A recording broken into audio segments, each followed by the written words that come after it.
Hi viewers, welcome to my channel. একটা গুরুত্বপূর্ণ update নিয়ে তোমাদের সামনে চলে আসলাম। উচ্চ প্রাথমিকের কাউন্সেলিংয়ের শেষে অনুপস্থিত এবং প্রত্যাখ্যানকারী 2072 জন। মঙ্গলবার ছিল বাংলা মাধ্যমের কাউন্সেলিংয়ের শেষ দিন, যেখানে ডাকা হয়েছিল 508 জনের তালিকাভুক্ত চাকরি প্রার্থীকে। এরই মধ্যে অনুপস্থিত ও প্রত্যাখ্যানীদের সংখ্যা ছিল 83 জন। অনেক চাকরিজীবীরা হয়তো সেই জায়গা থেকে বেরিয়ে অন্য জায়গায় চাকরি পেয়ে যাওয়ার আশঙ্কা রয়েছে ভেবে সেখানে 73 জন কিন্তু এখনও কাউন্সেলিংয়ে আসেনি। শেষ হলো উচ্চ প্রাথমিকের কাউন্সেলিং। প্যানেলভুক্ত 8749 জন চাকরি প্রার্থীকে ডাকা হয়েছিল। এদের মধ্যে অনুপস্থিত ও প্রত্যাখ্যানকারীর সংখ্যা 2072 জন, যা শতাংশের নিরীক্ষে প্রায় 28। স্কুল সার্ভিস কমিশনের চেয়ারম্যান সিদ্ধার্থ মজুমদার বলেন, প্যানেলভুক্ত সমস্ত চাকরি প্রার্থীর কাউন্সেলিং দ্রুত ও সুষ্ঠুভাবে সম্পন্ন করা গিয়েছে। তবে বেশ কিছু প্রার্থী অনুপস্থিত ছিলেন।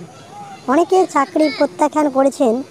অপেক্ষামাত্র চাকরি প্রার্থীদের কাউন্সেলিং শুরু করার কাজ আমরা দ্রুত শুরু করার চেষ্টা করব। মঙ্গলবার ছিল বাংলা মাধ্যমের কাউন্সেলিংয়ের শেষ দিন, যেখানে ডাকা হয়েছিল 508 জন তালিকাভুক্ত চাকরি প্রার্থীকে। এরই মধ্যে অনুপস্থিত এবং প্রত্যাখ্যানকারীর সংখ্যা ছিল 83। দ্বিতীয় পর্যায়ে কাউন্সেলিং শুরু হয় 11 নভেম্বর থেকে।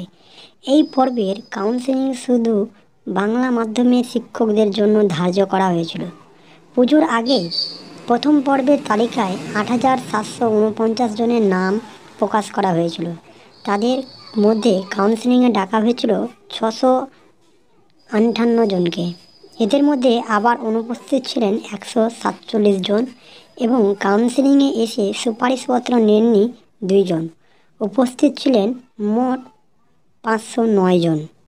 পশ্চিমবঙ্গ আপার প্রাইমারি চাকরি প্রার্থীর মঞ্চের সভাপতি সুশান্ত ঘোষ বলেন, এত সংখ্যক অনুপস্থিত থাকায় অবিলম্বে ওয়েটিং লিস্টে থাকা প্রার্থীদের কাউন্সেলিং সম্পন্ন করতে হবে। তাদের 31শে ডিসেম্বরের মধ্যে বিদ্যালয়ে যোগদানের ব্যবস্থা করতে হবে। মানে বঞ্চিত চাকরি প্রার্থী, অল ওয়েটিং চাকরি প্রার্থী যেগুলো রয়েছে, যারা রাস্তায় ধর্ণা দিচ্ছেন, তাদের কাছ থেকে তাদের থেকে নেওয়ার সিদ্ধান্ত নেওয়া হচ্ছে। 28শে আগস্ট ডিভিশন বেঞ্চের নির্দেশে এবং 25শে অক্টোবর শীর্ষ আদালত সেই রায় বহাল রাখে, যেখানে 14,052 জন প্রার্থীর কাউন্সেলিংয়ের কথা জানায়। সেই মতো পুজোর আগে 30 অক্টোবর কাউন্সেলিং শুরু করে এসএসসি। অন্যদিকে কমিশন সুপারিশপত্র পেয়েও চাকরির অপেক্ষায় থাকা শিক্ষক শিক্ষিকারা অনেক স্কুলে যোগ দিতে পারছেন না। স্কুল এবং চাকরি প্রার্থীদের অভিযোগ, জেরবার কমিশন, বিদ্যালয় পরিদর্শক, মাধ্যমিক ডিআই এবং বিকাশ ভবনে।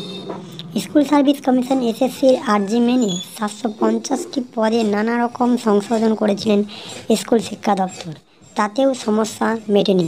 পশ্চিমবঙ্গের অনেকটি জেলার মধ্যে মালদা, হুগলি, হাওড়া, 2 চব্বিশ পরগনা সহ রাজ্যের বিভিন্ন জেলায় এই সংকট প্রকাশ্য এসেছে। উচ্চ প্রাথমিকে কেন্দ্রীয় রোস্টার ও জেলা রোস্টারের মধ্যে বিস্তর ফারাক থাকেই বড়সড় সমস্যা চাকরি প্রার্থীদের। পাশাপাশি স্কুল ও অতিরিক্ত বিদ্যালয় পরিদর্শক ডিআই নতুন পদে কেউ নিয়োগ অনুমোদন দিতে পারবে না। এই পরিস্থিতিতে তৈরি হওয়া সংকট আরও বেড়েছে।